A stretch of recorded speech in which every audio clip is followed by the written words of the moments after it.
میرے واجب التوقیر بزرگان محترم، عزیز سامعین، رمضان المبارک کا مہینہ قریب آ چکا ہے۔ رمضان کے مبارک مہینے کے قریب آتے ہی استقبال رمضان کے عنوان پر دروس اور محافل منعقد کی جاتی ہیں کہ رمضان کا مبارک مہینہ قریب آ چکا ہے، اس مبارک مہینے میں کیسے ہم زندگی گزاریں، کیسے اس مبارک مہینے سے استفادہ کریں، یعنی اس مہینے سے کیسے ہم نفع زیادہ سے زیادہ حاصل کرنے والے بن جائیں۔ رسول پاک صلی اللہ علیہ وسلم کی ذات اقدس اس مبارک مہینے کا انتظار فرماتے ہیں، اور اس مبارک مہینے کا بڑا ولولہ اور بڑا شوق ہوتا۔ اسی لیے رسول پاک صلی اللہ علیہ وسلم کی ذات اقدس کی دعاؤں میں یہ بات مجھے اور آپ کو ملتی ہے کہ رسول پاک صلی اللہ علیہ وسلم کی ذات اقدس اس مبارک مہینے تک پہنچنے کی دعا کرتے ہوئے نظر آتے ہیں۔ اللہم بارک لنا فی رجب و شعبان وبلغنا رمضان، اے اللہ رجب اور شعبان میں برکت عطا فرما اور رمضان تک پہنچا دے۔ یہ تو دعا تھی کہ اس مہینے کا شوق اور اتنا ولولہ کہ اس مہینے کی دعائیں مانگی جا رہی ہیں کہ اے باری تعالیٰ یہ مقدس مطہر مہینہ عطا فرما دے، اور دعا مانگنے والی جو ہستی ہے وہ سارے نبیوں کی سردار ہستی ہے اور معصوم، اس کے باوجود اللہ کی بارگاہ میں یہ دعائیں مانگی جا رہی ہیں۔ اور صرف دعائیں نہیں، یہ مہینہ جب قریب آ جاتا تو شعبان میں عبادت میں اضافہ فرما دیتے اور شوق تیز ہو جاتا، ولولہ اور ایک جذبہ کہ رمضان قریب آ رہا ہے۔ جذبہ جوان ہونا چاہیے ہمارا بھی کہ رمضان قریب آ گیا ہے، اس لیے میں اس رمضان سے پہلے اپنے آپ کو تیار کر لوں۔ رسول پاک صلی اللہ علیہ وسلم کی ذات اقدس روزوں کی کثرت فرمانا شروع فرما دیتے۔ ویسے بھی سارا سال روزہ رکھنے کا معمول، ایام 20 کے روزے، سوموار جمعرات کا روزہ اور روزے رکھا کرتے تھے، اس کے ساتھ ساتھ اس مبارک مہینے میں اس میں اضافہ ہو جاتا تھا اور عبادات میں بھی اضافہ ہو جاتا تھا۔ اب رسول پاک صلی اللہ علیہ وسلم کی ذات اقدس کا یہ ایک اپنا عمل ہے۔ ایک اس اپنے عمل کے علاوہ اس مبارک مہینے کی عظمت اور اس کا احترام اور اس کی قدر اور شان اور اس کی منزلت کو سامنے رکھتے ہوئے شعبان کے آخر میں صحابہ کو جمع فرمایا۔ قربان جائے، اپنے اصحاب جمع فرما لیے، اور جمع فرمانے کے بعد رسول پاک صلی اللہ علیہ وسلم کی ذات اقدس اس مہینے کے فضائل کو بیان فرما رکھے، اس کی عظمت کو، اس کی راتوں کو، اس کے روزہ افطار کرانے کو۔ ابھی رمضان شروع نہیں ہوا، اس کے آنے سے پہلے ہی اس کی عظمت کے تذکرے ہو رکھے ہیں، تاکہ جو رمضان کی محبت، جو اس کی عظمت قلوب میں ہے، وہ ذرا جلا پکڑ جائے، اس عظمت میں ذرا اضافہ ہو جائے، اس محبت میں ذرا اضافہ ہو جائے، شوق بڑھ جائے کہ رمضان آ رہا ہے۔ اس لیے رسول پاک صلی اللہ علیہ وسلم کی ذات اقدس اپنے صحابہ کو جمع فرما کر انہیں واعظ فرما رکھے کہ تمہارے پاس ایک مہینہ آنے والا ہے، یا ایھا الناس قد اظلکم شہر عظیم مبارک، تمہارے پاس ایک ایسا مہینہ سایہ کرنے والا ہے، سایہ فگن ہونے والا ہے، ایسا مہینہ کہ جو مہینہ بڑا مہینہ ہے، عظیم مبارکن، اور عظمت والا بھی ہے اور برکتوں والا بھی ہے مہینہ۔ اس مہینے کی عظمت، اس کی برکت کو اپنے صحابہ کو جمع فرما کے بیان کیا جا رہا۔ پھر اس کی راتوں کا تذکرہ، لیلۃ القدر۔ سال کے 12 مہینے، ان میں 11 مہینے سستی ہو جاتی، عبادات میں بھی کمزور ہیں ہم، لیکن یہ جب مہینہ آتا ہے اس کی اپنی ایک برکات ہے، اس مہینے کے اپنے انوارات ہیں۔ جیسے آپ اسے سمجھیں کہ جیسے جب بارش ہوتی ہے تو وہ جگہ جہاں سبزہ نہیں ہوتا وہاں بھی سبزہ اگنا شروع ہو جاتا ہے، حتیٰ کہ وہ چٹانیں جو بالکل خشک ہوتی، ان چٹانوں کے سینے چیر کے سبزہ اگنا شروع ہو جاتا ہے کہ جی بارش ہو رہی ہے، اور اس بارش کی یہ برکات ہے کہ سبزہ عام ہو رہا ہے۔ جو لوگ پہلے جانور چراتے تھے انہیں پتہ جب بارشیں ہوتی ہیں تو سبزہ خوب گھاس اگتا ہے، اور لوگوں کو، جانور چرانے والوں کو چراگاہیں مل جایا کرتی۔ تو یہ تو مالک کی طرف سے مہینہ ہے، اور اس مہینے کے انوارات، عجیب انوارات اور اس کی برکات میں اور آپ سارے محسوس کرتے ہیں۔ ایک دم جیسے مہینہ آتا ہے مسجدیں بھر جاتی ہیں۔ جو لوگ نمازوں میں سستی کیا کرتے تھے وہ بھی 5 وقت مسجد میں جماعت سے نمازیں پڑھنے والے بن، اور جو لوگ میرے جیسے کمزور، کوئی قرآن پاک زیادہ نہیں پڑھا کرتے تھے، رمضان سے پہلے تلاوت بہت تھوڑی تھی، جب رمضان کا مبارک مہینہ آتا ہے تو ان کی تلاوت میں بھی اضافہ ہو جاتا ہے۔ کوئی 1 ختم کر رہا ہے رمضان میں، کوئی 2 کر رہا ہے، کوئی 3 کر رہا ہے، اور اللہ انتہائی جزائے خیر نصیب فرمائے حفاظ کرام کو۔ یہ جتنے قرآن پاک کے حافظ ہیں یہ تو 20 30 ختم کرتے ہیں۔ قرآن کے ساتھ عجیب شغف ہے، ایک سپارے کو تراویح میں سنانے کے لیے 20 25 30 مرتبہ پڑھ رہے ہیں، سنا رہے ہیں، سن رہے ہیں، ایک عجیب اس کا سما ہے۔ اور پھر قسمہ قسم کے فروٹ اور میوہ جات جو پہلے انسان کو نصیب نہیں ہوتے وہ گھروں میں آنا شروع ہو جاتے ہیں افطاری کے وقت۔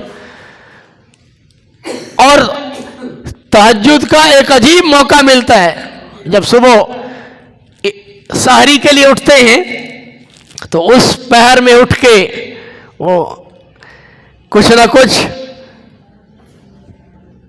سحری کرتے ہوئے کوئی تلاوت کر رہا ہے، کوئی ذکر میں لگا ہوا ہے، اور کوئی نوافل پڑھ رہا ہے، اللہ سے لو لگائے ہوئے ہیں۔ یہ اس کی برکات ہیں، یہ اس مبارک مہینے کی عظمت اور اس کی قدر و قیمت اللہ ہم سب کو نصیب فرما دے۔ کیا انوارات ہیں۔ اور پھر رات کا قیام، تراویح، عجیب اللہ نے انوارات سے مزین کیا کہ سال بھر قرآن سننے کا موقع نہیں ملتا، تو رمضان میں تراویح میں کھڑے ہو کے اللہ کا پورا قرآن سننے کا موقع مل جاتا ہے۔ اور اس کے ساتھ ساتھ ایک اور اگر ہم لوگ نیت کر لیں، حدیث میں آتا ہے جو آدمی 40 دن تکبیر اولا سے نماز پڑھے، تکبیر اولا کہتے ہیں جب امام کہتا ہے اللہ اکبر، یہ بھی ساتھ کہہ لے اللہ اکبر، 40 دن 5 نمازوں میں یہ امام کے ساتھ شریک ہو جائے، اس کو 2 پروانے ملتے ہیں، 2 پروانے۔ براءۃ من النار، جہنم سے آزاد کر دیا جائے گا، اور نفاق سے بھی بری، یعنی یہ منافق نہیں ہوگا، 2 انعام اللہ دیتے ہیں۔ تو یہ بڑا آسان ہے۔ رمضان میں تو ماشاءاللہ پورا مہینہ تقریباً تکبیر اولا سے سب کی نماز ہو جاتی ہے، الا قلیل تو اگر ابھی سے شروع کر دیا جائے، 10 دن یہ ملا لیے جائیں 11 دن اور باقی رمضان کے مل جائیں، تو تکبیر اولیٰ کا یہ انعام بھی مجھے اور آپ کو مل سکتا ہے، آسان ہے۔ یا اگر شروع میں کچھ دن رہ جائیں تو آخر کے کچھ دن عید کے دن ملا لیے جائیں۔ 40 دن میری نماز تکبیر اولیٰ کے ساتھ ہو گئی تو اللہ کے رسول صلی اللہ علیہ وسلم نے، یہ ترمذی شریف میں روایت ہے، 2 پروانوں کا اعلان کیا۔ کتنا آسان موقع ہے۔ تو اس لیے رمضان کے آنے سے پہلے استقبال رمضان ہے۔ جیسے جتنا بڑا کوئی مہمان ہوتا ہے، اس مہمان کی اتنی آؤ بھگت ہوتی ہے، اتنا اس مہمان کی شایان شان آدمی کام کرتا ہے کہ یہ خاص مہمان آ رہے ہیں جی، ان خاص مہمانوں کے لیے خاص قسم کے پکوان اور خاص قسم کے گھر میں صفائیاں ہو رہی ہیں۔ یہ رمضان بھی میرے اور آپ کے پاس مہمان آ رہا ہے، اور یہ وہ مہمان ہے جو 1 سال بعد آتا ہے، روزانہ آنے والا مہمان نہیں ہے، 1 سال بعد مہمان آ رہا ہے۔ اور اس مہمان کی ایک خاص بات ہے کہ یہ مہمان اللہ کی طرف سے آ رہا ہے، خاص مہمان اللہ کی طرف سے آ رہا ہے۔ اور پھر ایک اور اس مہمان کے اندر خاصیت ہے کہ یہ مہمان اپنے ساتھ بہت سارے تحفے لے کے آتا ہے، خالی ہاتھ نہیں آتا۔ یہ آؤ گے تو کی لے آؤ گے، جاؤ گے تو کی دے کے جاؤ گے، یہ سلسلہ نہیں ہے۔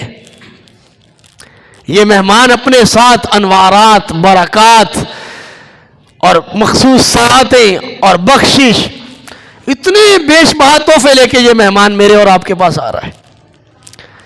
تو جو اتنا بڑا مہمان ہو اور اس مہمان کی عظمت رسول پاک صلی اللہ علیہ وسلم اپنے صحابہ کو جمع فرما کر صحابہ کے سامنے اس کی عظمت کو بیان فرمائیں، تو اس کی عظمت کو تو اور 4 چاند لگ گئے۔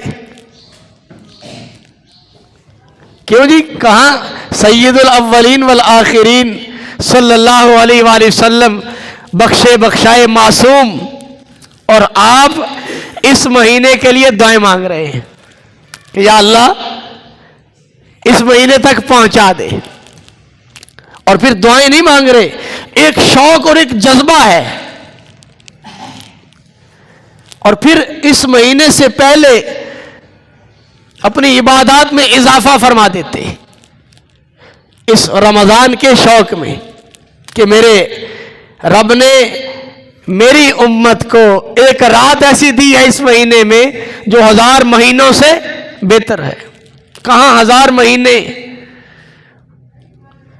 80 سال سے اوپر کی عمر ہو تو 1000 مہینے بنتے ہیں۔ جو ایک رات میں عبادت سمودی،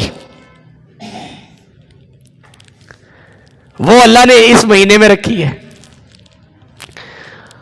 اور پھر رسول پاک صلی اللہ علیہ وسلم کا اپنے صحابہ کو جمع فرما کر یہ واز کرنا کہ تمہارے پاس ایک بڑا مہینہ آ رہا ہے، بڑی عظمت والا مہینہ آ رہا ہے۔ قربان جائے رسول پاک صلی اللہ علیہ وسلم کی ذات اقدس پہ، آپ نے تو اس مہینے کی اتنی عظمت کو بیان فرمایا کہ پھر لوگوں نے اپنے دامنوں کو اس رحمت والے مہینے سے خوب بھرا۔ اب یہ کئی سال گزر چکے ہیں، رمضان آتا ہے چلا جاتا ہے، یہ اس سال بھی آئے گا، لیکن خوش نصیب لوگوں کو میسر آئے گا۔ کتنے لوگ تھے جو پچھلے رمضان تھے، یہ رمضان ان کی قسمت میں مقدر میں نہیں، اور کتنے مجھ سمیت ہم میں سے ایسے جنہیں یہ رمضان نصیب ہوگا یا نہیں ہوگا، زندگی کا کچھ پتہ تھوڑا ہی ہے۔ لیکن یہ مہینہ بڑا زبردست ہے، اس لیے ہم لوگ اس مبارک مہینے کی ترتیب ابھی سے لگا لیں۔ جیسے خاص مہمان آئے تو گھروں میں صفائی کرتے، صفائی کر لیں جی، اس لیے ہم لوگ بھی اپنے کاموں کو نمٹا لیں، جتنے کام ہیں نا ان کو بڑے اچھے طریقے سے، ابھی جو 11 دن ہے، 10-11 دن، ان میں ہم اپنے کاموں کو جلدی میں سمیٹ لیں۔ جتنے مشقت والے کام ہیں، گھروں میں صفائی ہے، پردے دھونے ہیں، یہ گھر میں کافی کام ہوتے ہیں، ان کو کر لیا جائے. اور مساجد میں آپ لوگ دیکھتے ہیں مسجدوں میں بھی اس مہینے سے پہلے کافی سارے کام نمٹائے جاتے ہیں. پنکھوں کی صفائی ہو جاتی ہے, پنکھوں کو چلا کے کیپیسٹر چیک کر لیے جاتے ہیں, وہ ایئر کولر کو تیار کر لیا جاتا ہے, اور جتنے بھی بڑے بڑے کام ہیں ان کو نمٹا لیا جاتا ہے کہ رمضان آ رہا ہے. تو یہ رمضان اللہ کی طرف سے خاص مہمان میرے اور آپ کے پاس آنے والا ہے. اس کی تیاری ہم لوگ ابھی سے شروع کر دیں. جیسے رسول پاک صلی اللہ علیہ وسلم کی ذات اقدس اس رمضان کی تیاری فرماتے تھے. ہمارے لیے تو ایک روشن, ایک مبارک حیات طیبہ موجود ہے. اس حیات طیبہ کو دیکھیں گے سارا کچھ پتہ چل جائے گا رمضان کیسے گزارا جاتا ہے. تو اس رمضان میں اور آپ بڑی بڑی نیتیں کر لیں. ابھی نیت کر سکتے ہیں کہ اے اللہ یہ رمضان تو ہمیں پوری صحت کے ساتھ عطا فرما, کوئی بیماری نہ ہو, اور ہم پورے روزے رکھیں گے رمضان میں, روزہ نہیں چھوڑیں گے, اور پورا قرآن تراویح میں سنیں گے الحمد سے والناس تک. یہ نیت تو کر لیں, انشاءاللہ میں پورا قرآن سنوں گا. آدمی اپنے نفع کے لیے دنیاوی اعتبار سے بیمار بھی ہو تو دکان پہ چلا جاتا ہے, ہلکی پھلکی بیماری کو محسوس نہیں کرتا. چلو یار کوئی نہیں دکان کھولیں گے, کوئی بندہ آئے گا, کوئی چار آنے آن گئی نا. تو شیطان بڑے عجیب داؤں سے رمضان میں, تیری تو طبیعت بھی ٹھیک نہیں, تیرے کو روٹی بھی پوری نہیں کھادی گئی, اور تو روزہ نہ رکھ, تیرے کو کھڑا نہیں ہویا جاندہ, اور تو تراویح کی پڑھے گا, تو رہن دے. جب ایسا کوئی معاملہ ہو تو بوڑھوں کی طرف دیکھیں, بوڑھوں کے جذبے دیکھیں. 80 سال کے ہیں, پوری تراویح کھڑے ہو کے پڑھ رہے ہیں. کھڑے ہو کے نہیں تو بڑی مشکل سے مسجد میں پہنچتے اور بیٹھ کے تراویح پڑھ رہے ہیں. اور روزہ بعض شوگر کے مریض ہیں لیکن روزہ نہیں چھوڑتے, پتہ نہیں مڑ کے نصیب ہونا یا نہیں ہونا. اس لیے ہمارے لیے تو یہ لوگ, ہم ان کو دیکھیں کیسے جذبے سے روزے رکھ رہے ہیں اور کیسے جذبے سے قرآن پاک کھول کے پڑھ رہے ہیں. ایک جذبہ ہے, یہ جذبہ ہم جب بوڑھوں کو, اپنے بوڑھوں کو دیکھیں گے, لیکن اس بوڑھے کو دیکھنا ہے جو نمازی ہو, جو نماز اچھی پڑھنے والا ہو, روزے رکھنے. یہ نا ہم ان بوڑھوں کو دیکھیں جو سارا دن تاش کھیل رہے بیٹھ کے, اور نماز کی بھی پرواہ کوئی نہیں, اور حقے پی رہے, سگریٹ پی رہے, روزے کی بھی پرواہ نہیں. ان کو فالو نہیں کرنا. کہیں یہ کہیں جی مولوی صاحب نے کہا تھا جی, اور جی بوڑھوں کو دیکھ لے. تو ایسے بوڑھے کی اقتدا نہیں کرنی, اسے اپنے لیے معیار نہیں بنانا. متقین کو اپنا معیار بنانا ہے, جو صاحب تقوی لوگ ہیں. تو اس لیے رمضان قریب ہے. اس رمضان سے پہلے ہم لوگ اپنے کاموں کی ترتیب لگا لیں. جو کام ابھی کر سکتے کر لیں, جو رمضان میں ان کو مختصر کر سکتے انہیں مختصر کر لیا جائے, کیوں جی اس کی نیت ہے نا سب کی. اللہ تعالی ہم سب کو اس پہ عمل کی توفیق.